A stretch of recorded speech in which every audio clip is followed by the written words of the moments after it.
খুব ছোট্ট একটি ছেলে প্রচণ্ড রাগী ছিল। তার বাবা তাকে একটি পেরেক ভর্তি ব্যাগ দিল এবং বলল, যতবার তুমি রেগে যাবে ততবার একটা করে পেরেক আমাদের বাগানে গাছে লাগিয়ে আসবে। প্রথম দিনই ছেলেটি 37টি পেরেক মারল। কয়েক সপ্তাহে ছেলেটি তার রাগকে কিছুটা নিয়ন্ত্রণ আনতে পারল। তা প্রতিদিন পেরেকের সংখ্যাও ধীরে ধীরে কমে এলো। সে বুঝতে পারলো হাতুড়ি দিয়ে কাঠের বেড়ায় পেরেক মারার চেয়ে রাগকে নিয়ন্ত্রণ করা অনেক বেশি সহজ। শেষ পর্যন্ত সেই দিনটি এলো যেদিন তাকে একটিও পেরেক মারতে হলো না। সে তার বাবাকে এই কথা জানালো। তার বাবা তাকে বলল, এখন তুমি যেসব দিন রাগকে পুরোপুরি নিয়ন্ত্রণ করতে পারবে সেসব দিনে একটি করে পেরেক খুলে ফেলো। অনেক দিন চলে গেল এবং ছেলেটি একদিন তার বাবাকে জানালো সে সব পেরেকই খুলতে সক্ষম হয়েছে।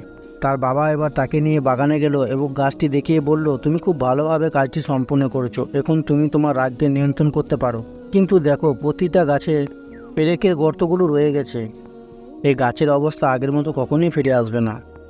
ঠিক যখন তুমি কাউকে রেগে কিছু বলো তার মনে ঠিক এমনটাই